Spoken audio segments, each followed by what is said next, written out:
Bonjour à toutes et bonjour à tous, bienvenue à cette nouvelle édition de ce Midi au Caire. Midi au Caire, aujourd'hui, vous invite à traiter des plus grands sujets à l'ordre du jour.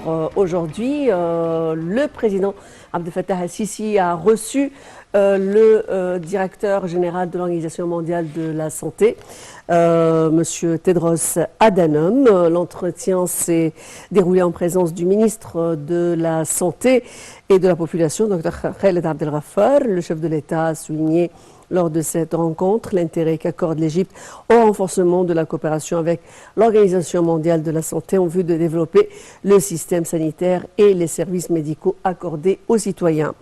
Le président Sisi a salué le rôle joué par l'OMS et les efforts qu'avait déployé M.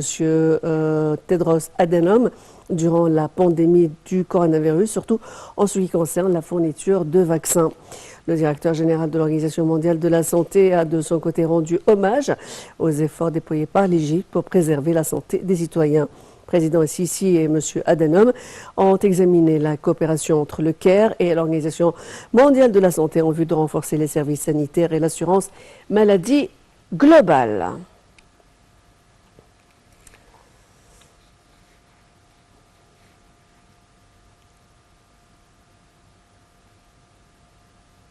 Le président Abdel Fattah al-Sisi s'est réuni hier avec le Premier ministre, Dr Mostafa Madbouli. Également était présent le ministre de l'Aviation civile, le général d'armée Mohamed Abbas Helmi. Lors de l'entretien, le chef de l'État a passé en revue la stratégie à venir du secteur de l'aviation civile. Il a enjoint de renforcer les efforts de développement au secteur conformément au processus du développement global dans tous les secteurs de l'État. Le président Sisi a eu aussi à examiner les efforts déployés pour développer les aéroports de Sharm el-Sheikh et de Sainte-Catherine, notamment les services publics et les pistes d'atterrissage et ce dans le cadre des préparatifs de l'Égypte pour accueillir la COP27 au mois de novembre prochain à Sharm el-Sheikh. Le chef de la diplomatie égyptienne, Sameh Shoukry, a eu des entretiens avec son homologue moldave, Nico Popescu, actuellement en visite en République arabe d'Égypte. La rencontre a porté sur un nombre de questions qui concernent la promotion des relations bilatérales entre l'Égypte et la Moldavie et également la concertation sur un nombre de dossiers sur le plan régional et aussi international.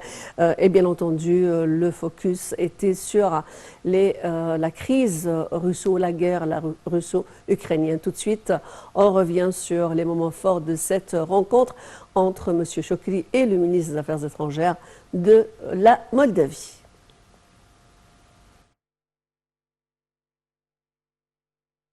Le ministre des Affaires étrangères, Sameh Shoukry, a tenu une séance de pourparlers avec son homologue moldave, Nicu Popescu, actuellement en visite en Égypte. La rencontre a notamment porté sur le renforcement des relations de coopération entre l'Égypte et la Moldavie et les derniers développements sur la scène internationale, ainsi que les questions régionales et internationales d'intérêt commun. Les deux ministres ont ensuite tenu une conférence de presse conjointe au terme de leur entretien. Au début de la conférence de presse, M. Shoukry a souhaité la bienvenue à son homologue moldave, affirmant que les pourparlers étaient axés sur les moyens de renforcer les relations de coopération bilatérale dans les différents domaines. Les entretiens avec le ministre moldave ont porté sur les derniers développements, sur les scènes régionales et internationales, la crise russo-ukrainienne et son effet sur l'Égypte et la Moldavie, en plus de la cause palestinienne et la situation au Yémen en particulier, ainsi que les défis liés à l'éradication du terrorisme.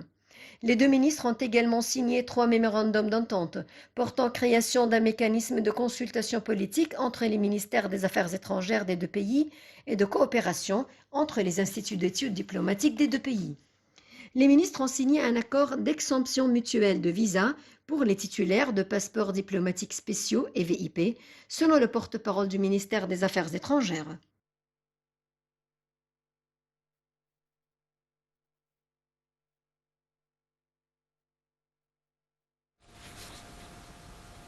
Et on va tout de suite vous inviter, bien entendu, à suivre cette question importante surtout le dispositif mis par l'État pour soutenir la femme égyptienne, en particulier les filles, à l'occasion de la journée mondiale des jeunes filles qui se tient, qui a été célébrée par l'Organisation mondiale ou les Nations Unies à partir du 11 octobre 2012. Et à cette occasion, la première dame d'Égypte, Mme Ntessa el-Sisi, a adressé ses félicitations à toutes les filles et a exprimé sa fierté et sa reconnaissance, sa fierté pour toutes ces jeunes femmes qui combattent pour leurs droits et pour le rôle essentiel qu'elles jouent au sein de la société égyptienne.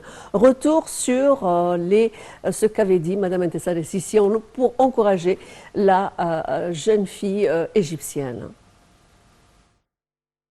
Le 19 décembre 2011, l'Assemblée générale des Nations unies a déclaré dans la résolution 6670 le 11 octobre, journée internationale de la jeune fille, afin de reconnaître les droits des filles et les obstacles particuliers auxquels elles se heurtent de par le monde. À cette occasion, Mme Ntessa el-Sisi a exprimé toute sa reconnaissance et sa fierté des filles et de leur rôle essentiel dans la société, contribuant à construire la nation, son présent et son avenir. Nous devons donc tous travailler toujours pour les soutenir et les qualifier, pour devenir un atout pour la nation, a-t-elle écrit sur sa page officielle sur les réseaux sociaux. La Journée internationale de la jeune fille met l'accent sur la nécessité de relever les défis auxquels elles sont confrontées, ainsi que de promouvoir l'autonomisation des filles et le respect de leurs droits humains. Les adolescentes ont le droit à une vie sûre, en bonne santé et à l'éducation, non seulement au cours de leurs années formatrices, critiques, mais aussi une fois devenues femmes. Si les filles sont accompagnées durant l'adolescence, elles ont le potentiel de changer le monde, travailleuses de demain, entrepreneurs, menteurs, chefs de famille, dirigeantes politiques ou mères de famille. Investir dans la réalisation du potentiel des adolescentes permet de défendre leurs droits d'aujourd'hui et d'assurer un avenir plus équitable et plus prospère. Un avenir dans lequel elles auront la part égale à la moitié de l'humanité afin de résoudre les crises liées aux problèmes du changement climatique, des conflits politiques, de la croissance économique, de la prévention des maladies et de la viabilité mondiale.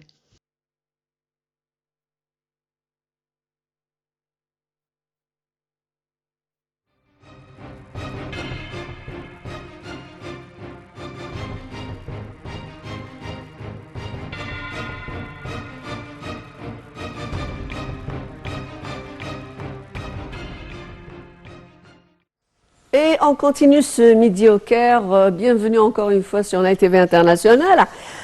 Toujours en ce qui concerne les efforts déployés par le ministère des Affaires étrangères. Cette fois-ci, le ministère des Affaires étrangères égyptien a donné ses directives à l'ambassade d'Égypte en Ukraine d'exhorter les Égyptiens à ne pas se trouver à proximité des zones où sévissent les combats en Ukraine. Le ministère des Affaires étrangères a également appelé les fils de la communauté égyptienne en Ukraine à faire preuve de la plus grande prudence et à subvenir aux besoins nécessaires en prévision de la détérioration de la situation.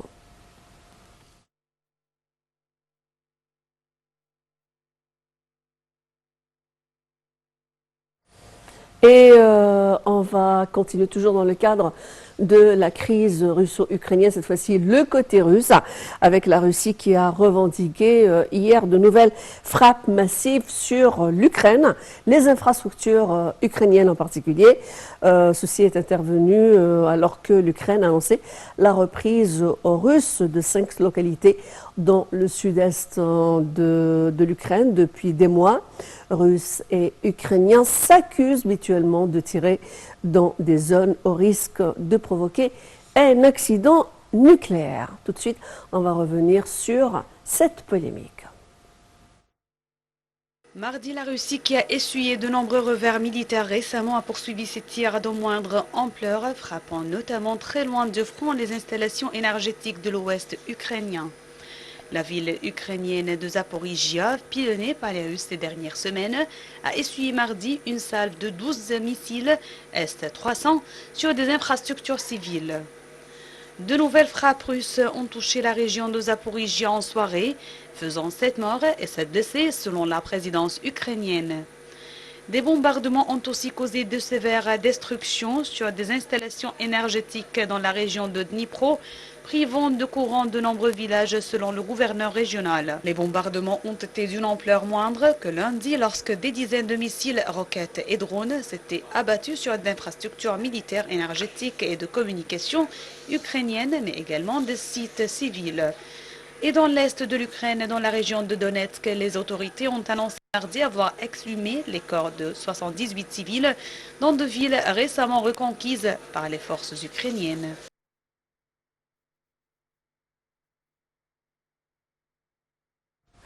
Et on va retourner de cette crise russo-ukrainienne et des combats qui sévissent dans cette zone actuellement en guerre, encore une fois via un sujet d'importance qui concerne le dialogue national qui vient d'entamer sa 9e et sa 10e conférence, hein, un sujet donc et une instance d'une extrême importance qui vise à consolider bien entendu la question de travail collectif sur et de donner des réponses justement à certaines questions d'ordre sociétal et d'ordre économique. Le président Fattah al-Sisi a insisté sur l'importance qu'il accorde à cette question de concertation et de dialogue national. Bien entendu, le dialogue national est une question où il y a eu donc beaucoup de travail qui a été fait au niveau des sous-commissions, mais il faut dire qu'il y a un autre facteur qui va précéder aussi la conférence, la COP 27, d'une grande importance, qui serait aussi d'un côté reçu comme étant une partie de ce dialogue national, c'est le dialogue économique ou la conférence sur l'économie qui va grouper sur le plan intra-égyptien un certain nombre d'instances, d'experts, mais aussi de sociétés et du secteur privé qui vont justement présenter les défis auxquels est confrontée l'économie égyptienne dans le cadre d'un dialogue national, mais aussi de proposer au gouvernement également des solutions qui puissent être, possible à réaliser, une conférence à laquelle le président attache énormément d'importance,